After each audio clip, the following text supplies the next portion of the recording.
지은이 제임스 클리어, 미국 최고의 자기계발 전문가, 블로그 월 방문자 수 100만 명, 구독자 수 50만 명의 뉴스레터를 발행하는 파워블로그이자 뉴욕타임즈 베스트셀러 작가다. 전 세계 사람들에게 습관 형성, 의사결정 등 지속적인 자기 관리에 대한 다양한 인사이트를 제공하는 그의 뉴스레터는 단 2년 만에 10만 구독자를 돌파하며 큰 화제를 모았다.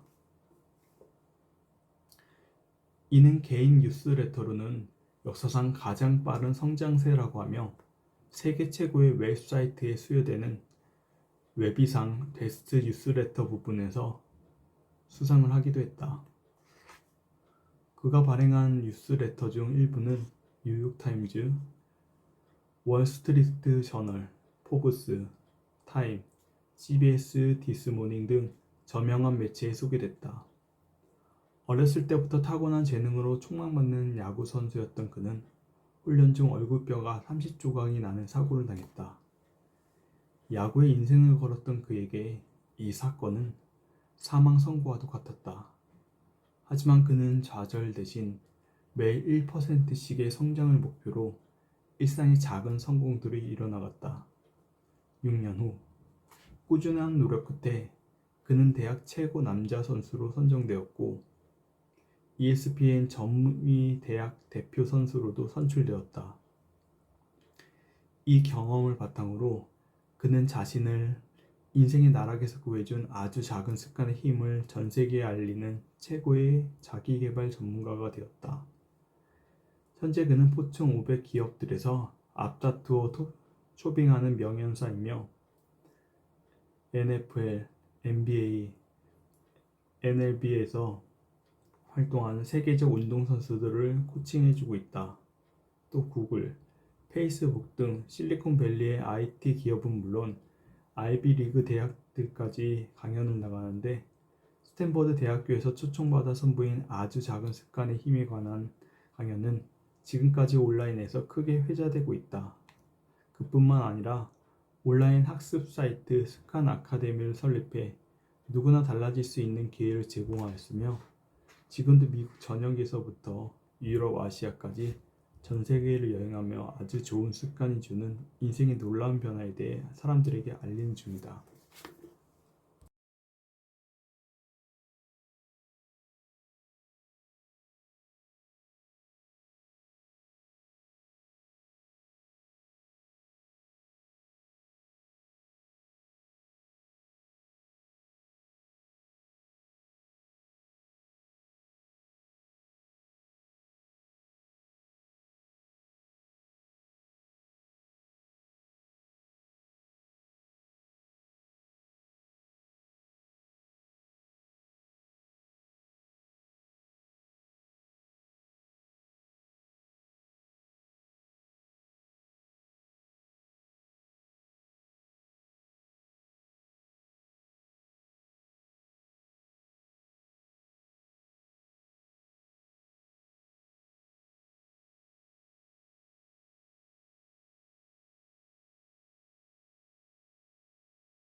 아주 작은 습관의 힘, 푸르르고 새로운 삶의 시작.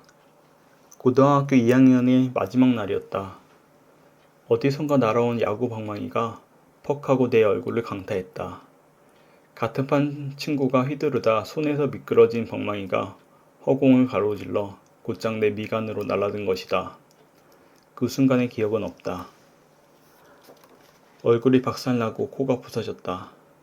두개골 안에 내 조직이 흔들리고 순식간에 부풀어 올랐다.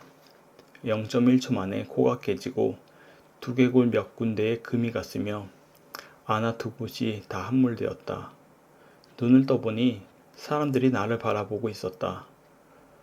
도움을 청하러 달려가는 사람도 어렴풋이 보였다. 아래를 내려다보니 옷에 붉은 자국이 점점이 찍혀 있었다. 한 아이가 벗어 건네준 셔츠로 코에서 쏟아져 나오는 피를 틀어막았다. 얼떨결하고 어리둥절했다. 그때만 해도 상태가 얼마나 심각한지 미처 알아차리지 못했다.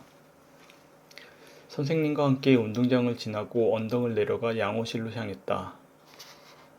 알 수 없는 손들이 내 옆에서 나를 붙잡고 일으켰다. 우리의 걸음은 느렸고 꽤 많은 시간이 흘렀다. 이런 상황에서 1분 1초가 얼마나 중요한지 그땐 아무도 몰랐다. 양호실에 도착하자 양호 선생님이 몇 가지 질문을 했다. 올해가 몇 년이지? 1998년이요. 실은 2002년이었다. 지금 대통령이 누구지? 빌 클린턴이요. 대통령은 조지 W. 부시였다. 어머니 성함이 뭐지? 잠시 생각이 멈췄다. 패티. 무심코 입에서 한 이름이 튀어나왔다.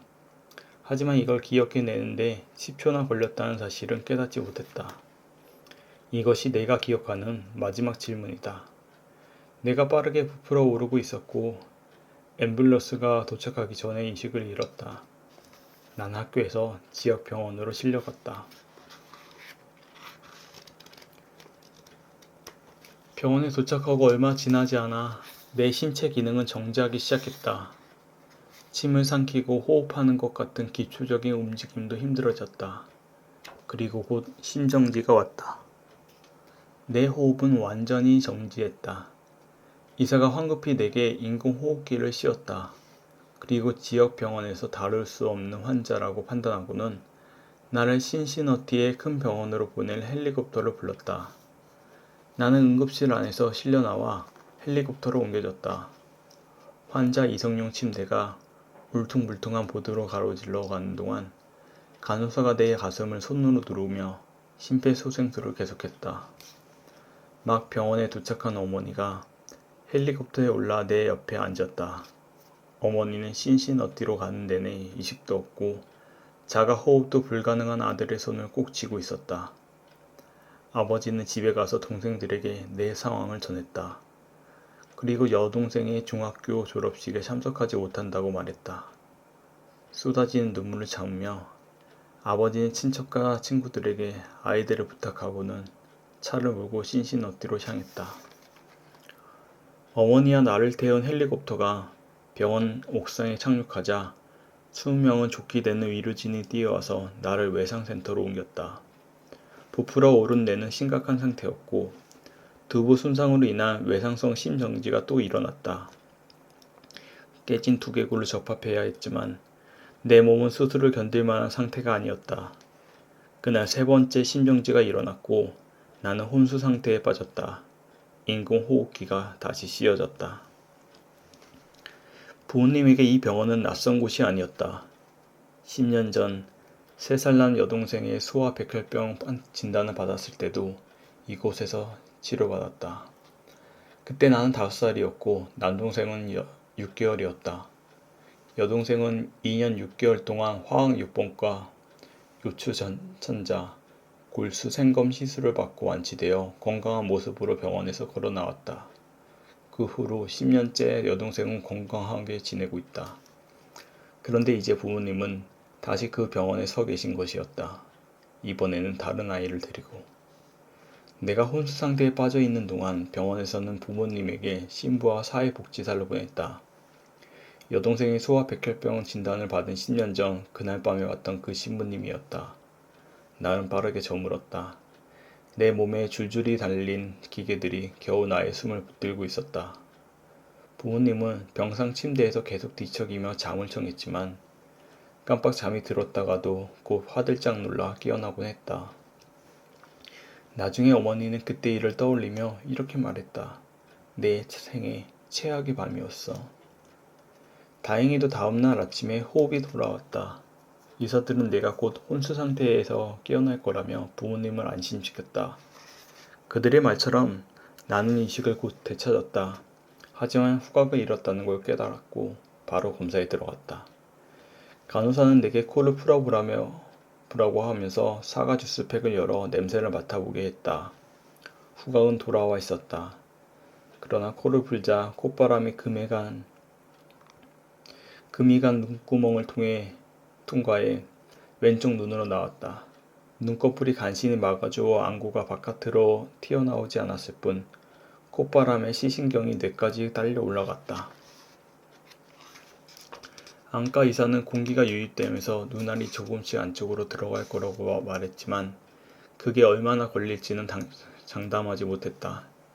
일주일 뒤로 수술 일정이 잡혔고 그동안 추가적으로 몇 가지 치료를 받았다. 마치 격렬한 권투 시합으로 만신창이가 된 것 같았지만 얼마 지나지 않아 태어나는 날이 되었다. 나는 코가 풀어지고 얼굴뼈에 수십 개의 금이 갔으며 왼쪽 눈은 튀어나온 채 집으로 돌아갔다. 이후 한 달 동안 무척이나 힘이 들었다.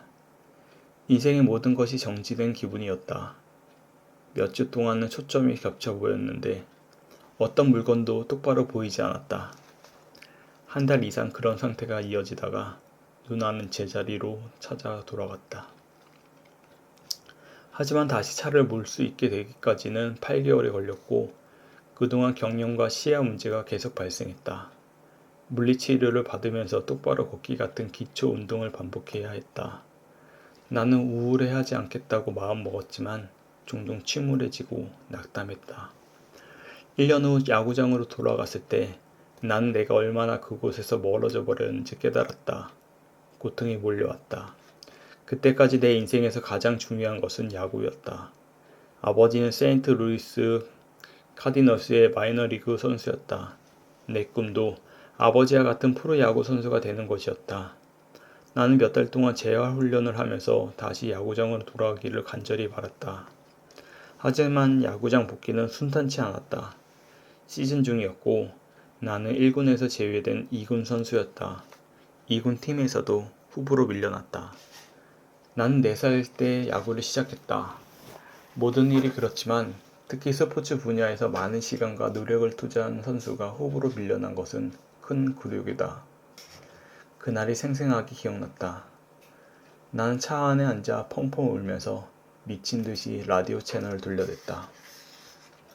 절망으로 1년을 보낸 뒤 3학년이 되어 가까스로 1군에 들어갔지만 후보 선수였기 때문에 경기는 거의 뛰지 못했다. 그럼에도 여전히 내가 위대한 선수가 될 수 있다고, 상황이 나아진다면 더 많은 것을 할 수 있을 거라고 믿었다. 부상을 당하고 나서 2년 후 터닝 포인트가 찾아왔다. 고등학교 졸업 후 데니슨 대학교에 들어갔고 그곳에서 새로운 삶이 시작되었다. 이때 알게 되었다. 아주 작은 습관들이 모이면 얼마나 놀라운 힘을 발휘하는지 말이다. 인생의 나락에서 빠져나오다. 데니슨 대학교에 들어간 건 인생에서 가장 잘한 결정이었다. 비록 신입생으로 선수 명단 제일 끄트머리에 이름을 올렸을 뿐이지만 어쨌거나 야구팀에 들어왔고 너무나 기뻤다. 고교 시절은 엉망이었지만 나는 그토록 바라던 대학 선수가 되었다. 곧바로 야구팀에서 활동하진 않았기에 먼저 내 인생을 정돈하는 데 집중했다. 동기들이 늦은 밤까지 비디오 게임이나 하는 동안 나는 매일 밤 일찍 잠자리에 드는 수면 습관을 들였다. 또 대학 기숙사란 너저분하기 마련이지만 내 방을 깨끗이 치우고 깔끔하게 정리했다. 정말 별것 아닌 일이었다. 그런데 이 작은 습관들은 스스로 인생을 관리하고 있다는 느낌을 주었다. 난 자신감을 되찾아 나갔다. 스스로에 대한 신뢰가 쌓이자 수업 태도도 달라졌고 1학년 내내 전부 A 학점을 받았다. 습관은 꾸준히 형성되는 규칙적인 일 또는 행동으로서 대개 자동적으로 이뤄진다. 한 학기가 시작될 때마다 나는 사소한 습관들을 꾸준히 늘려나갔고 이것은 처음 시작할 때는 상상도 못한 결과들을 이끌어냈다. 예를 들면 난생 처음 일주일에 수차례 웨이트 운동을 하는 습관을 들였는데 193cm에 77kg이었던 나는 이듬해 90kg의 탄탄한 근육질의 몸이 되었다. 변화는 천천히 이어졌다.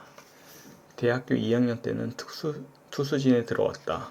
그리고 3학년까지 팀 주장이었고 시즌 마지막에는 모든 연맹팀에 선발되었다.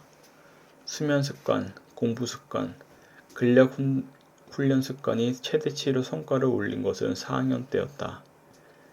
야구 방망이에 맞아 혼수 상태에 빠진 지 6년 후 나는 데니슨 대학교 최고의 남자 선수로 선정되었고 ESPN 전미대학 대표 선수로 지명되었다. 전국에서 단 33명만이 뽑히는 영광스러운 자리였다. 그리고 8개 분야에서 최우수 성적을 받고 최우수 졸업생에게 수여되는 학장 메달을 수상하며 대학을 졸업했다. 너무 내 자랑만 하고 있는 것 같지만 너그러이 이해해 주길 바란다. 솔직히 말해서 나는 운동선수로서는 대단한 업적을 세우지는 못했고 프로 선수가 되지도 못했다. 하지만 그 시기 내가 지극히 어려운 일을 해낸 것만은 분명하다. 바로 내가 갖고 있던 잠재력을 몽땅 발휘한 것이다. 그리고 이 책이 당신의 잠재력도 모두 발휘할 수 있게 도와주리라고 믿는다. 살다 보면 누구나 도전적인 순간들에 직면한다. 내게는 고교 시절의 사고가 그랬다. 그 일은 내 삶에 중대한 교훈을 주었다. 더 이상 아무것도 할 수 없을 것 같았던 그때 조금씩 시도한 아주 작은 일들이 나를 바꾸었다. 사소하고 별것 아닌 일이라도 몇 년 동안 꾸준히 해나가면 정말로 놀랄만한 결과가 나타난다. 우리 모두 인생에서 불행을 겪지만 장기적으로 볼 때 인생은 대개 습관으로 결정되곤 한다. 모두 똑같은 습관을 가지고 있다면 누구라도 똑같은 결과밖에 나오지 않는다. 하지만 다른 사람들보다 더 어떠신가요? 작가의 소개와 서문을 읽는 것만으로도 저자가 직접 체험하고 느낀 이 사소한 변화의 힘이 느껴지지 않으신가요? 때로는 이 사소해 보이는 힘이 아무것도 느껴지지 않을 수 있지만 지금 바로 이 순간에도 아주 사소한 습관이 쌓여가는 의미 있는 시간이라는 인식만 할 수가 있으면 그런 인식이 우리를 앞으로 걸어갈 수 있게 하지 않을까요? 한 장 한 장 수많은 글들이 모여 한 권의 책이 만들어지듯 내가 생각하는 의미 있는 일들을 놓지 않는다면 그 사소함이 쌓여 나만의 소중한 책을 만들어주지 않을까요? 이상 모모디오의 모모였습니다. 이번 낭독과 영상이 마음에 드셨다면 구독과 좋아요 부탁드리겠습니다.